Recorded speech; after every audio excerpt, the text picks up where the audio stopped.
Hey there, it's Mariko Hirakawa of Visionary Yoga, and I'm shooting this video for you because last night I attempted to hold an online meeting and Indian internet, I call it the intermittent internet, could not hold, and so I couldn't really, stay online. It just, the Zoom capacity was a little bit too much. It kept crashing, and so I am shooting this video so I have a continuous presentation of the material I intended. But before I do, let me give you a little tour of where I'm living right now. I'm in Jaipur, Rajasthan, India, and some of you have asked me to kind of show you around. So here goes. I'm on the rooftop of my abode in Bapu Nagar, Jaipur.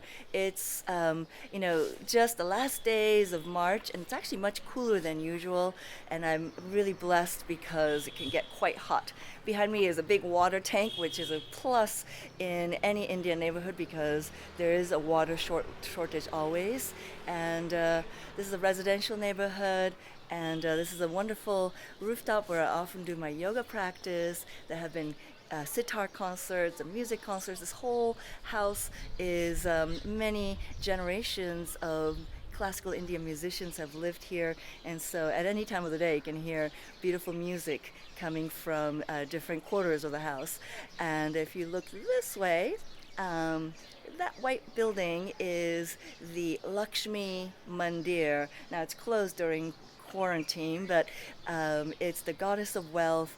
And just behind that building is a much older building. This is the fortress known as Moti Dungri, and it is the seat of the royal queen of Rajputs. Rajputs are a warrior royal clan, and Rajasthan literally means the land of the king, and the queen. This is the queen's abode here, Moti Dungri, and my partner Krishna has erected this beautiful little hut where we can sit and enjoy the morning and evening light. And I'm going to take you down the stairs to my little abode. So come with me. Hold on, I'll try not to trip over the stairs. So everything in this home is kind of constructed in Jaipur pink, and this is an area where people socialize, having tea and whatnot. And we have these bamboo covers because there are lots of monkeys here, and left to their own devices, they can sneak in and do a lot of mischief. So welcome, I call this the Rang Nivas, which means the colorful abode, because as you can see through these doors, there's color everywhere. So come in. And here we are. This is the front room, the sitting room, and many wonderful music lessons have taken place, and there's even a vintage record player, and I'll be sharing my webinar material with you here. But if you come this way, so little touches of Jaipur everywhere, the terracotta Jaipur pink, and we come through and there is a little sitting area. See, I told you it's the Rang Nivas, the colorful abode. Each room is a slightly different color. Through that is a little kitchenette, I should say, and there are signs of musicianship everywhere. That's the sitar, that's tabla, the Indian drum. If you see closely, this is, you can see the goddess Saraswati, and this is Pandit Ravi Shankar, my partner Krishna Bhatt's one of his gurus, music gurus, and that's his mother and father, taken in Kashmir on the days you could still kind of go there in the idyllic peace. Now it's a different story. And here is the dining room, and we have beautiful colored glass windows everywhere. So it's kind of an east-west abode. We've got a little touch of Paris, a little touch of Lalu Cafe. We love the Lalu Cafe in Upper West Side in New York City. So, and the nickname for Krishna is Lalu. So he put the little poster there. And come over here so we can get to the content of our meeting. And I'm going to set my camera down right here. All right, so now that you've had a little tour of the house, let's get to the content of the material I wanted to present last night, and that is 5 steps to thrive while you're in quarantine. as well as principles of visionary leadership that will really make a huge difference during this worldwide pause. And then something awesome. So, number one, 5 steps to thrive while you're in quarantine. So, I articulated this in little bits and spurts last night, but let's make an effort to 10x our giving, our goodwill during this time, because we're all feeling a pinch, right? And it seems like it's the opposite thing to do. It doesn't sound like a smart thing to give when we are, losing business or not able to work or whatever. But if you think about it, what is the cause of depression or recession? It is when everybody contracts and stops giving. Everybody contracts and in fear, and there is no circulation of wealth.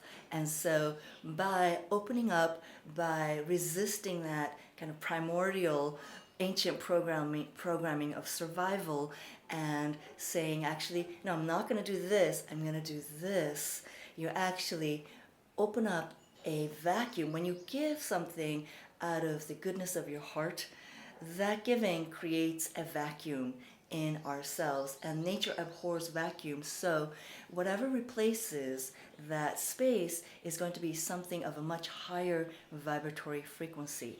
Test it out, even with $1, even with $5. When you give out of the goodness of your own heart, first of all, you feel so full, you feel wealthy. It's a return on consciousness immediately when you give from the outpouring of your own heart. Give to charities that you truly believe in.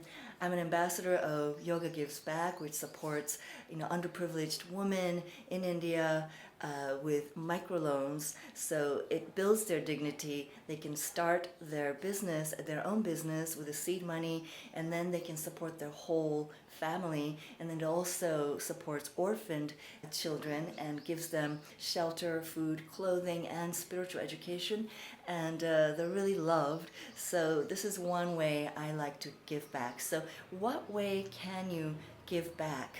How can you 10x your goodwill during this time?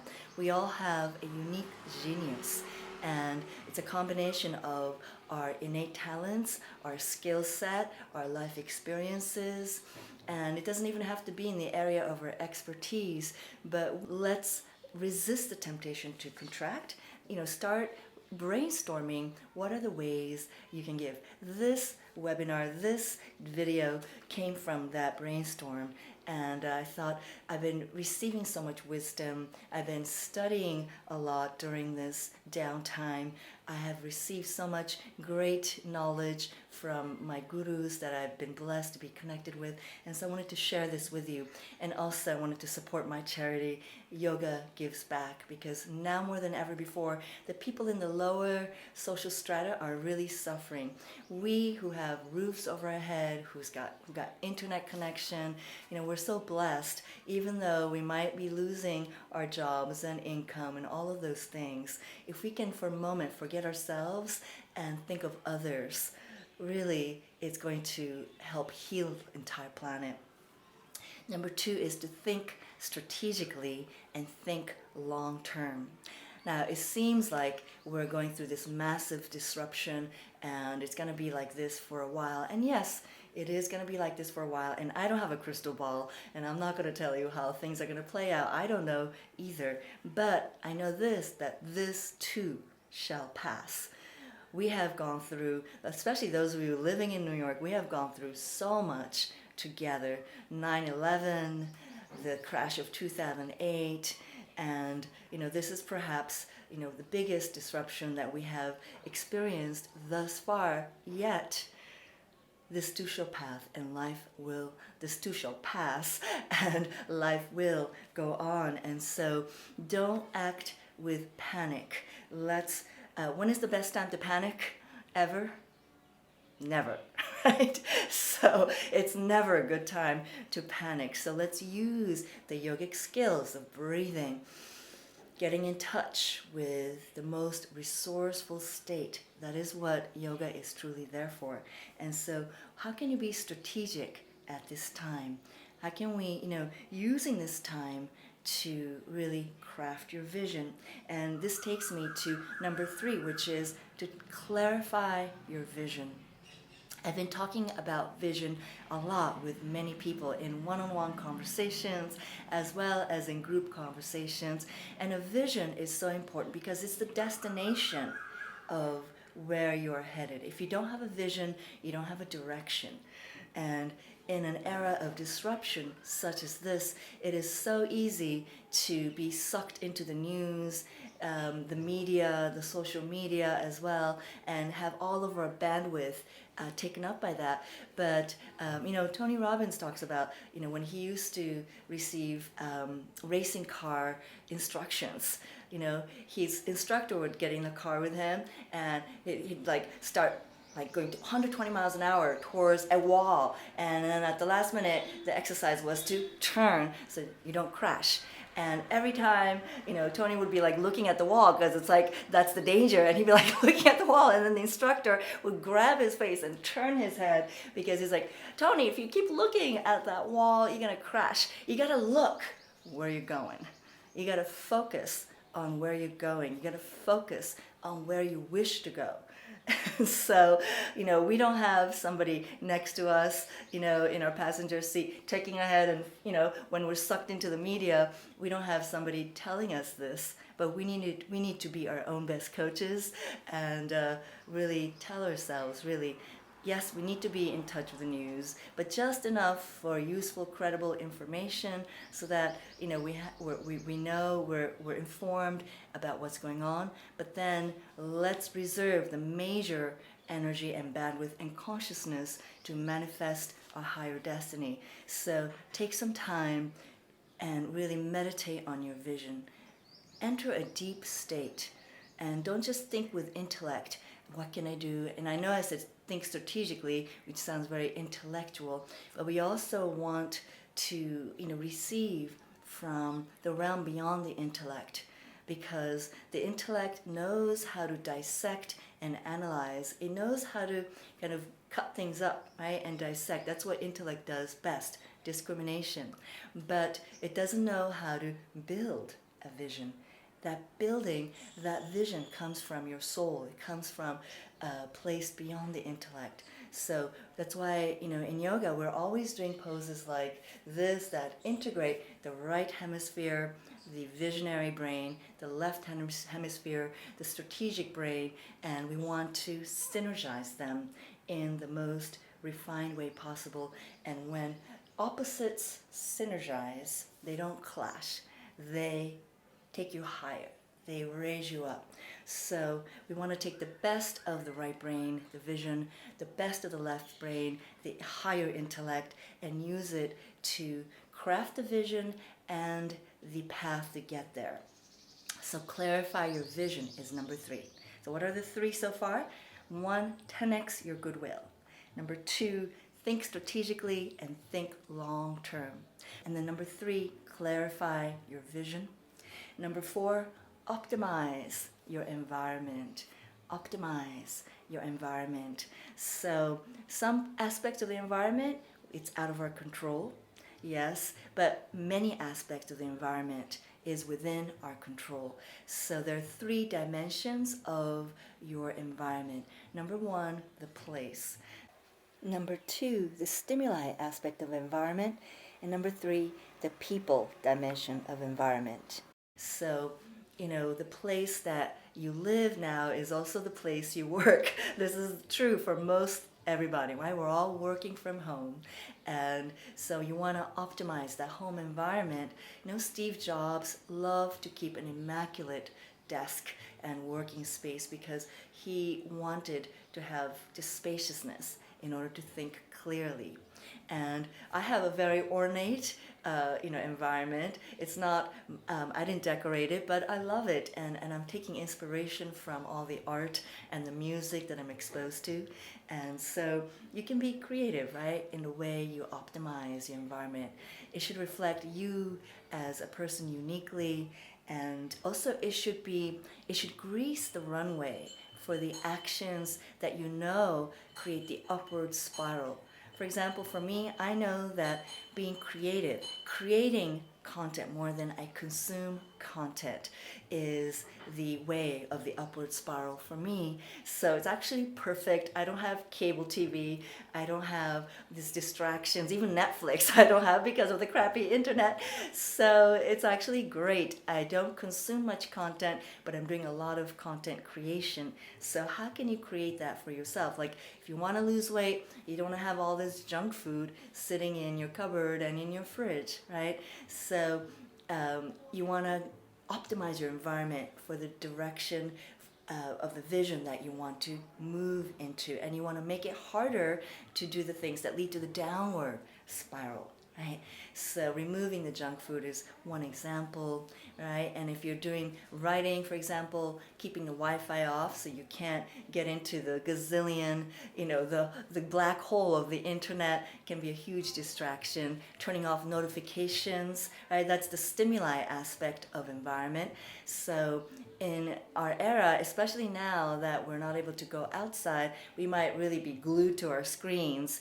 But check, do you always have your notifications turned on? If you do, it's going to be really hard to unleash to dive into a deeper thinking mode, a higher thinking mode. All geniuses, all high performers, they need carve out this quality time of pure creativity and deep thinking without distraction. And we've kind of forgotten how to do it in our digital era. I wondered how I used to, lock myself in the dance studio 8 hours a day and just work on my craft with we didn't have the cell phone, we didn't have the internet, so we just didn't know, right, that was available. But now that it's available, it takes so much more discipline. So we need to really create that structure of a time in your day where it's quiet and you can do your deepest thinking and reflection there. For me, I love the early morning, the first hour after I get up. This is my golden hour, and I do my meditation, I do my journaling, I do my studying, and that hour feeds the entire day. Lastly, up-level your mindset and your heart set. And I think it's kind of an interesting word, and actually, I don't think we should set our mind, because the right mindset is a mind that is not set, that is hungry for growth, that is never going to be rigid and set, right? And always looking, always learning. Many of us as adults stopped learning after maybe college, master's degree or whatever, but now's a great time to put learning in your calendar and really learn about developing yourself. And so up-leveling your mindset and your heart set. Study, observe what programming is running in your background. I'm going to use this 5th step of the 5 steps to thrive while you're in quarantine to segue into my next area of content. But let's recap here. 5 steps are: number 1, 10x your goodwill. Number 2, think strategically and think long term. Don't act in haste, don't act in panic. Number 3, clarify your vision. Number 4, optimize your environment. And number 5, up-level your mindset and your heart set. So let me segue into now the 10 principles of visionary leadership, especially during crises. And I sent out in one of my emails about how the word for crisis in my native Japanese language is written in 2 characters. The first character stands for danger, and the second character stands for opportunity. And so great leaders, smart leaders, know during the scary times of crisis to mitigate the danger and to maximize the opportunity. Mitigate danger, maximize opportunity. And so these 10 principles, let them be the guiding light for you to live by during these times, during the quarantine. Really meditate on it, because it's you hear it once, and it's sometimes you watch these motivational YouTube videos or whatever, and it comes in one ear and inspires you for 5 minutes, and then poof, we forget about it. But yoga says really, study it. Let these principles become a brain tattoo. You know, tattoo you can never take off. So let them be brain tattoo for you. So principle number 1 is, we already covered it, but forget about yourself. Think of others. Focus on others. And you know, the best strategy during these times is to go in the opposite direction from the masses. Expand your connection with others, focusing on helping them transform their negatives into positives. The more you contribute in this fashion, the less you will need to worry about your own situation. You'll become the source of confidence for everyone else, right? Leaders do what 90% of the people are not willing to do. So be in the top 5%. Okay? Second principle of visionary leadership. Forget about your commodity. Focus on your relationships.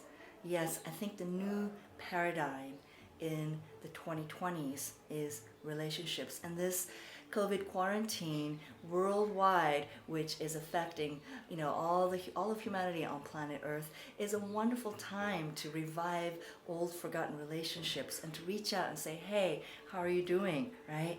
So in scary times, people become frightened about the viability of their commodities, the things they sell and jobs they hold, but the more strategic response here is to disregard your own commodity and focus on deepening the power of relationship with family, with team members, with acquaintances, with your teachers, right? Suppliers, clients, customers, prospects. So every time you strengthen a relationship, the viability of your commodity without you putting effort into it will increase.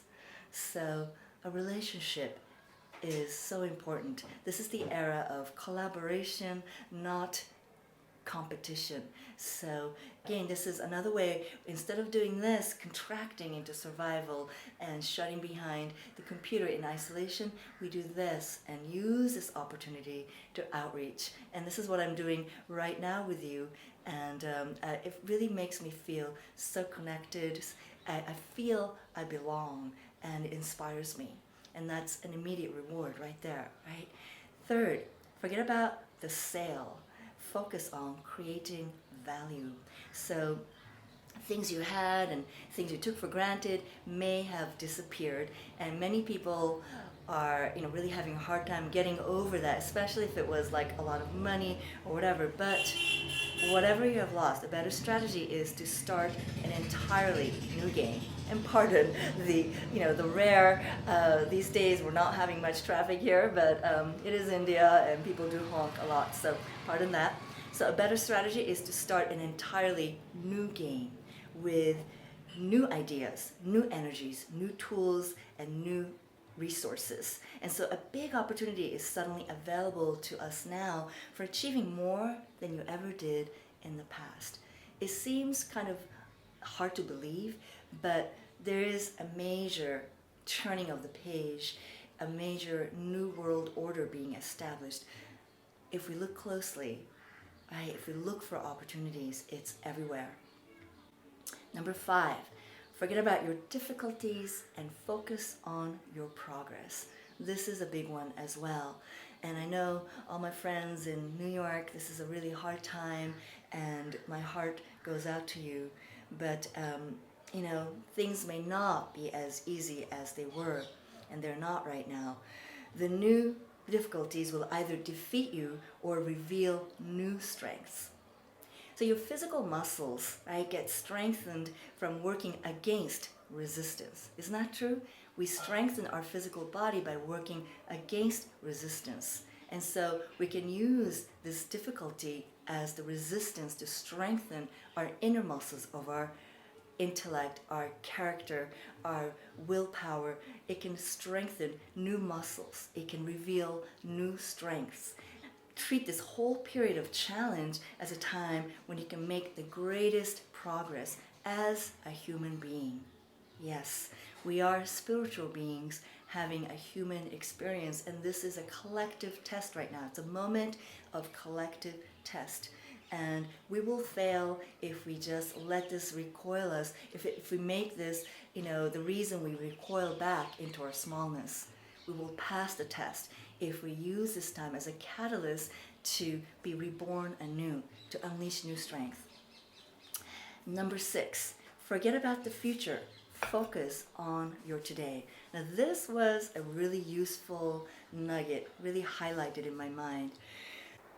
And I know I sound contradictory here because a few moments ago I said think long term, clarify your vision. And I invite you to think not just through the conventional and scarcity-based or paradigm, either or, but adopt the new, more abundant paradigm of the and thinking. So we need to think long term, we need to think strategically, we need to have a clear vision and be uber focused on the next 24 hours, how much progress we can make in this 24-hour sprint. Because we never know, like what breaking news the next day will bring, what major shifts, if the sky will fall the next day. But if we take each day, like we receive a brick of gold each day, and if we were a master craftsman, how can we carve that piece of gold into a breathtaking work of art? If we treat each day like this, imagine the progress we can make. So, forget about the future. Focus on today, your next 24 hours, your next 5 minutes even, right? Number 7, forget about who you were and focus on who you can be. Many people define themselves by external circumstances, and when these abruptly change, they don't know who they are, so they keep trying to be who they used to be. From now on, take your cues from the inside, from your vision, from your ideals, from your values and operating principles. Take advantage of the present external confusion to become self-directed, self-ignited, self-motivated, and self-managed. Light that fire, kindle that fire of yoga within yourself. Become a self-igniting being. Number 8, forget about events. Focus on your responses. This is huge as well. Now, one great sage who was actually a slave, Epictetus, he has a wise saying that, the wise man knows, there's only 2 things in this world, things you can control and things you cannot. And the wise man knows, or wise woman knows, how to, ignore the things you cannot control and focus all his resources, her resources, on that which is under her control. And so when things are going well, many people think they're actually in control of events. That's why they feel so defeated and depressed when things turn bad. They think they've done something fundamentally wrong. They think they've lost some fundamental ability. The most consistently successful people in the world know they can't control events, but continually work towards greater control over their creative responses to events. And that's why, for me, the journal, that period of early morning is golden for me. It's when I can really have my highest quality thoughts, my most deeply creative thoughts, and I journal, that brainstorming exercise of how can I 10x my goodwill during this time, or what's my vision during this time. How can you be creative in your response to this crisis and turn that danger into opportunity? Number 9, another huge one. Forget about what's missing. Focus on what is available. When things change for the worse, many desirable resources are missing. Information, knowledge, tools, systems, personnel, capabilities. So the lack of these things can paralyze so many people.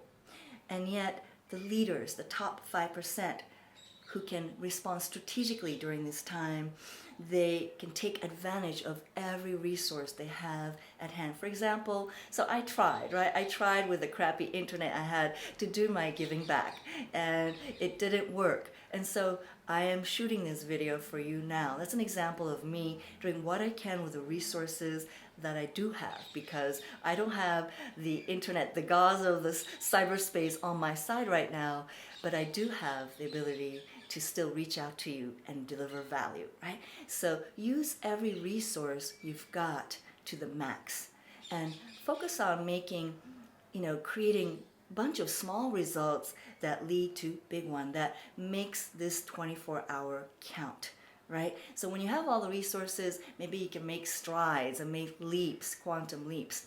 But even when you don't have the resources that appear to be absolutely necessary, if you are resourceful enough, you will find a way to do what you can with what you've got and still create, still move in the direction of your inspired vision despite the lack. Work with every resource and opportunity at hand, and your confidence will continually grow. That's one thing a lot of people are lacking right now. The confidence is down. That's, stock market is really a reflection of, the investors' emotional cycles, right? When they're not feeling confident, everything goes down. And right now the confidence level is down. And we can help actually by aligning and really calling on, invoking confidence from within. And again, this is the resource, the inner resourcefulness that yoga with a capital Y teaches. Not just the asanas, it teaches you how to muster the confidence when you need it. And confidence coupled with the right dose of humility is what's going to allow you to step forward with confidence, with humility, with surrender as well, right? And I know these terms sound like contradiction, but again, the opposites, they synergize and they harmonize and take you upward.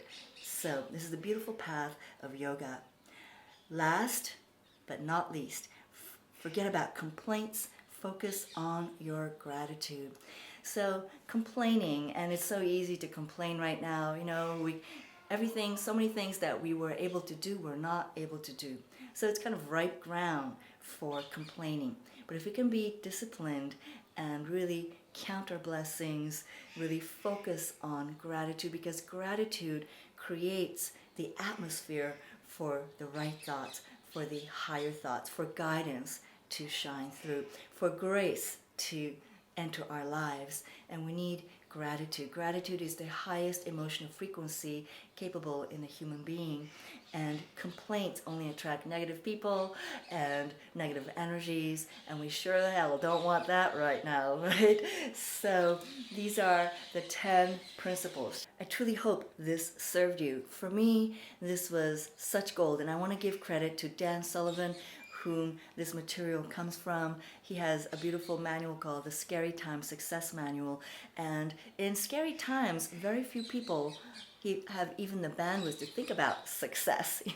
Most of us maybe are thinking about survival, how we're gonna, get the supplies from the supermarket or whatever, but let's make space for success, because why not? Again, we want to turn our focus on where we want to go and what we wish, the reality we wish to create for ourselves.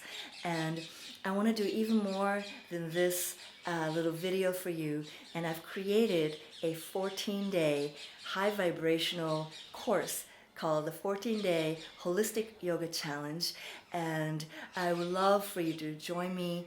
And in this 14-day transformational period, the first week is going to be focused on self-healing, a lot from Ayurveda, but also a lot about how to deepen our inner healing, how to tap into our inner resource, and use this time as a catalyst to, as Dan Sullivan said, make the greatest progress as a human being that we can.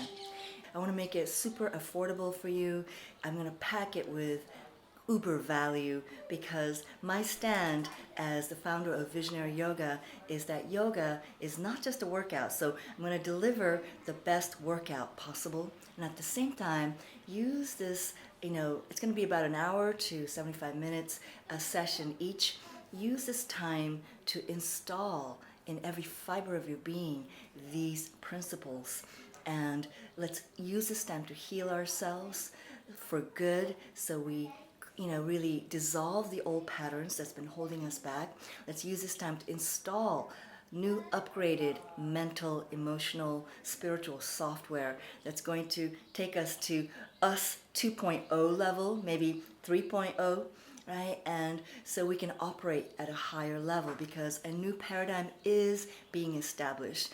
This is the massive disruption that is creating a new world order, and it is such a massive process. And change is maybe scary in the beginning and very messy in the middle. We can't really see, but at the end, if we use change, if we embrace change as with open heart, with heroic visionary leadership, and just use this time to strengthen ourselves, use this time to unleash us 2.0, the change is going to be beautiful at the very end. Visionaries are inspired by change, actually, right?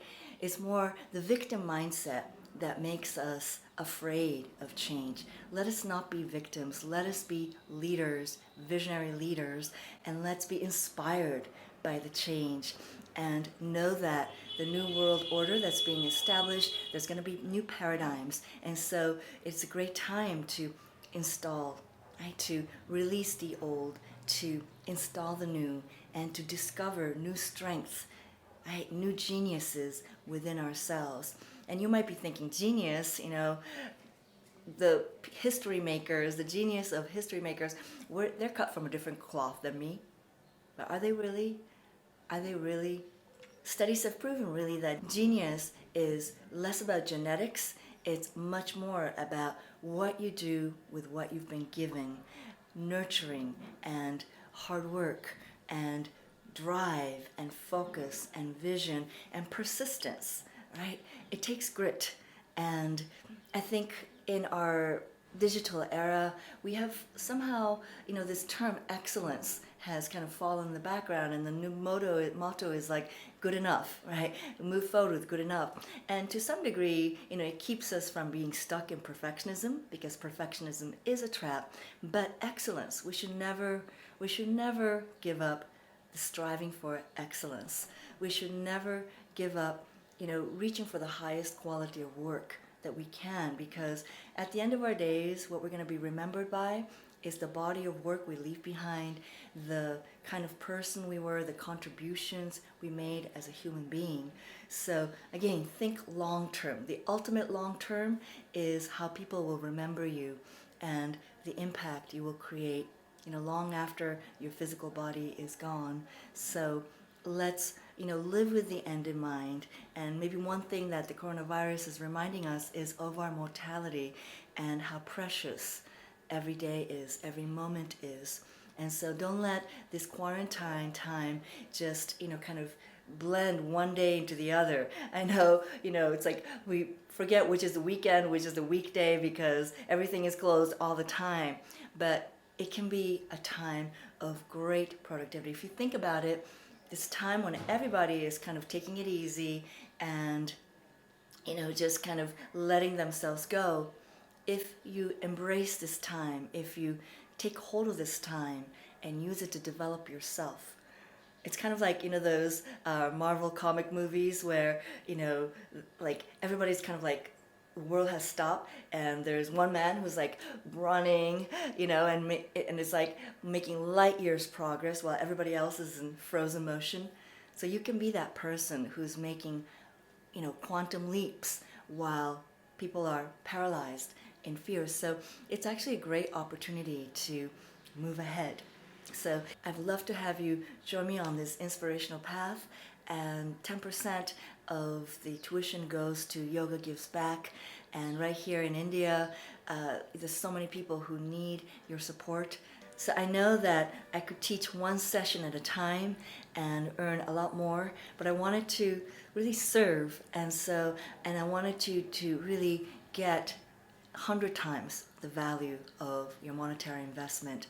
And I'm really looking for that return on consciousness, that you engage with this material and use it as a catalyst for positive change, both in building your physical well-being, but also growing mentally, emotionally, really embracing this yoga as the greatest, most complete, holistic path of personal development there ever is and there ever will be, and going deep on this path. So I'd love to have you join me. The link is down below, and thank you so much for once again being a part of my life. I'm so heartened, and you give me the courage to continue to walk my path with whatever life throws at me. So thank you so much for being a part of my life and feeding my heart with inspiration and love and support. So I'm hoping that I can give back, and I'm hoping that I can be of use to you. And wherever you are, please be safe. Let's really think of the whole, not just what we want, but also think of the whole and act for the greatest good. And even though it might feel restrictive, really let's take good care and protect our health, protect the health of the people around us, and let's keep our mind focused on where we want to go, the higher destiny, the vision of the higher destiny you're moving towards. So here's to your visionary life. Thank you so much for being here. Namaste.